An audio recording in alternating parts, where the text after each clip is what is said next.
This law, all about computer fraud and related activities, is kind of a big deal. Absolutely. You could say it's the foundation of how the U.S. legal system handles cybercrime. Okay, so 18 USC 1030, cybercrime. For someone who barely understands how to change their Wi-Fi password, why should I care? Well, think about it this way. Have you ever used public Wi-Fi, like at a coffee shop or the airport? Yeah, all the time. Is that bad? It can be. Imagine you're checking your bank account on that public Wi-Fi and someone's using a device to, snoop on all the data going across the network. So they could potentially see my password and steal my money. Potentially. And that's exactly the kind of scenario that 18 USC 1030 is designed to prevent and punish. So it's about protecting us from those kinds of digital attacks. Exactly. And it goes way beyond just stealing money. Let's say someone hacks into your social media account, not to steal money, but to post embarrassing photos or messages. Ooh, that's rough. Right. And that could actually fall under 18 USC 1030 as well, specifically the section about intentionally causing damage to a protected computer. Wait, damage? I thought that meant like physically smashing a computer or something. Yep. Damage in this context can include messing with data, like changing it or deleting it, or disrupting the system's availability, like causing a website to crash. So that social media hack could be a crime, even if they didn't steal any money. Absolutely. It can really mess up your life. And the consequences under this law, well, they can be pretty serious. They're talking fines, jail time. Potentially both. Even just accessing a computer without authorization could lead to up to a year in prison. A year. That seems pretty harsh for just, say, taking a peek at someone's files. I know, right? But that's just a starting point. And even peeking at someone's files without their permission can have big consequences, right? Think medical records, financial info. Okay, that makes sense. So there's a difference between just stumbling into a system accidentally and actually trying to do something bad. Big difference. And that intent plays a huge role in determining how severe the punishment is. Like if someone hacks into a system specifically to steal data or money, that's a whole different ballgame. And the penalties are way worse. Way worse. We're talking up to 20 years in prison for repeat offenders. 20 years. Wow. Okay, I'm starting to see why this law is so important. So we've got unauthorized access, we've got causing damage. What else falls under this 18 USC 1030 umbrella? Well, there's exceeding authorized access, which is a bit of a mouthful, but also really interesting. Exceeding authorized access. Okay, I need you to break that down for me. Think of it this way. You borrow your friend's Netflix password to watch one movie, right? But then you decide to change their password and lock them out of their own account. Ooh, sneaky. And not cool. Not cool at all. You had permission to use the account, but you went way beyond what was allowed. So it's all about respecting those digital boundaries. Exactly. Just like we respect physical boundaries in the real world. And a lot of those boundaries are defined by those super long terms of service agreements we all love to ignore. Oh, you mean those things we all just click agree on without reading? Yeah, those. They might seem boring, but they lay out the rules of the road in the digital world. And violating those rules can have real-world consequences. Okay, so unauthorized access, exceeding access, causing damage. Is there anything else we need to know about 18 USC 1030? Well, we haven't even scratched the surface of things like spreading viruses, intentionally damaging computers, or even using computers for extortion. Hold on. Extortion. Like digital blackmail. You got it. Think about ransomware attacks, where hackers lock down a company's data and demand payment to release it. Or like those emails that threaten to leak your embarrassing photos unless you pay up. Exactly. All of that falls under the extortion provision of 18 USC 1030 and carries some of the harshest penalties. It's like a real-life cyber thriller.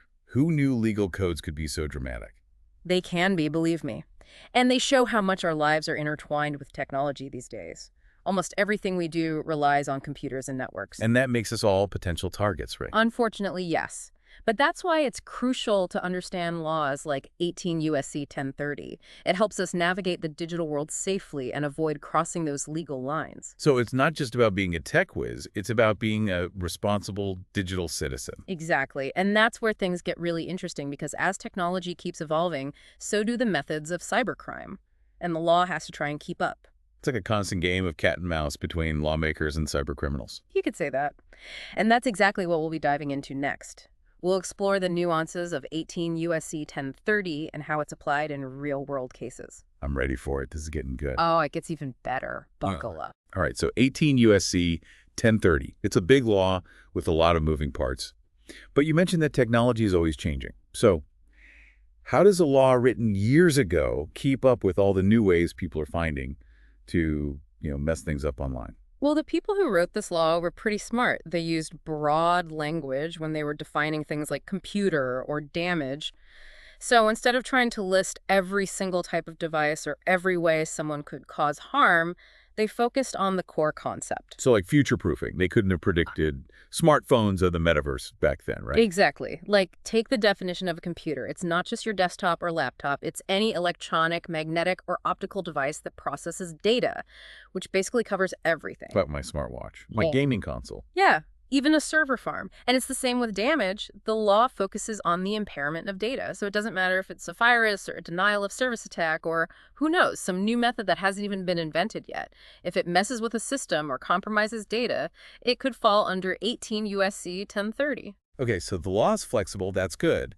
But how do they actually catch these cyber criminals? It's not like they leave fingerprints on a keyboard.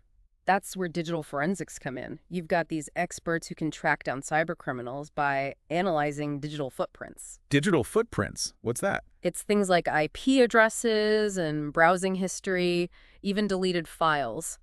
It's pretty amazing they can piece together what happened by digging through all this digital evidence. So even if someone thinks they're covering their tracks online, they're probably leaving a trail. Almost always. There have been some really wild cases where cybercriminals thought they were untraceable, but the investigators were able to track them down using digital forensics. It's like a high-tech detective story. That's kind of reassuring, actually. It sounds like law enforcement is getting better at catching these guys. But I'm still kind of hung up on the whole intent to defraud part. How can you prove what someone was thinking when they committed a crime? Well, it's all about the evidence. Investigators look at the cybercriminals' actions, their communications, their patterns of behavior. If they find emails where the hacker is bragging about their plans or trying to sell stolen data, that's pretty damning. So like a smoking gun. Sometimes, yeah.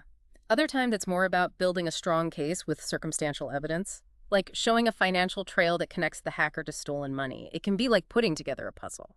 And speaking of puzzles, you mentioned password trafficking earlier. What is that exactly? Password trafficking is a big problem, and it's specifically addressed in 18 USC 1030.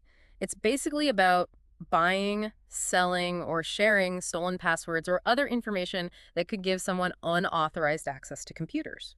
So it's not just me sharing my Netflix password with my roommate. No, this is way more serious. We're talking about large-scale operations that are designed to compromise systems and steal data, like those websites where you can supposedly buy login credentials for bank accounts.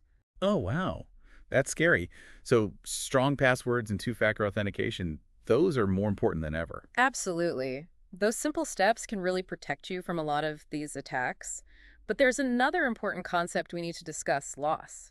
It's not just about the money that's stolen directly. Loss. Okay, what else could it be? Well, think about the cost of responding to a cybercrime. Like, if a company gets hit with ransomware. They have to pay to unlock their files. Yeah. But it's more than that, right? Right. They might have to hire cybersecurity experts to investigate the attack or pay for credit monitoring services for their customers.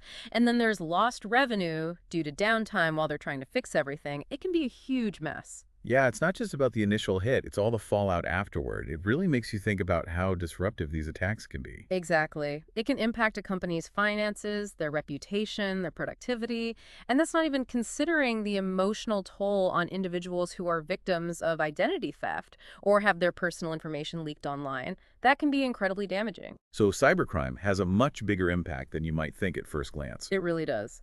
And I think it highlights how important it is to view cybersecurity as a shared responsibility.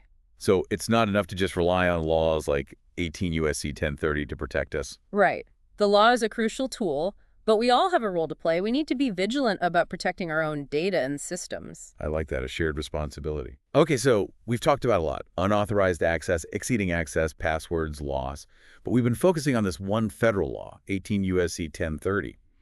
What about cyber crimes that, stay within one state? Does this federal law still apply? That's a really good question, and it kind of gets to the heart of how tricky cybercrime can be.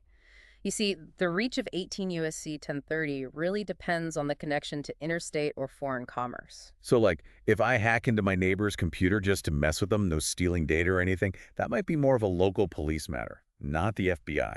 Yeah, that's a good example. And it can get complicated because, like, these days, almost everything is connected to the internet, right? So even if a crime seems local, it often involves internet providers or cloud services or something that crosses state lines. So it could become a federal case really easily. Man, the internet really does make everything more complex. It really does. And that makes enforcing laws in cyberspace a whole lot harder. Which brings us to another question.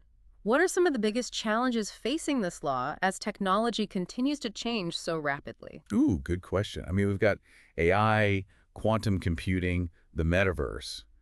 It seems like every day there's something new to worry about. Exactly. I think one of the biggest challenges for 18 USC 1030 is striking that balance between security and privacy. We want to be protected from cybercriminals, but we don't want to end up living in a digital surveillance state where all our actions are being monitored. Yeah, no one wants to feel like they're constantly being watched online. It's a tough balance to strike. For sure. And then there's the issue of globalization. Cybercriminals don't respect borders, so we need international cooperation to effectively investigate and prosecute these crimes. So we need like a global cyber police force. Well, it's not quite that simple, but international cooperation is definitely key. Countries need to work together, share information, coordinate their efforts. And on top of all that, there's the constant challenge of staying ahead of the technological curve. It's like a never-ending race, right? Trying to predict what the bad guys are going to do next and update the laws to keep up. That's exactly what it is, a constant race. Lawmakers and legal experts have to be thinking 10 steps ahead, anticipating new threats and figuring out how to adapt 18 USC 1030 so it remains an effective tool. And all of us as individuals, we need to be informed and proactive. So it's not just about waiting for the government to protect us. Right. We need to take responsibility for our own digital security. Use strong passwords, be careful about what we click on, back up our data, all those things. Cybersecurity is everyone's responsibility. Okay, so we've covered a lot today, from the basics of 18 USC 1030 to the challenges of enforcing it in this crazy digital world. It's been a wild ride, but I gotta ask, what's the big takeaway you want our listeners to remember? I think the most important thing to remember is that this law isn't just about punishing criminals. It's about protecting all of us in a world that's increasingly reliant on technology. It reminds us that our actions in the digital world have real consequences and that we need to treat cyberspace with the same respect and awareness that we bring to the physical world. Couldn't have said it better myself. Thanks for joining us for this deep dive, everyone. And remember, knowledge is power. The more you understand about the digital world and the laws that govern it, the better equipped you'll be to navigate it safely and responsibly. Until next time, stay curious, stay informed, and stay safe out there.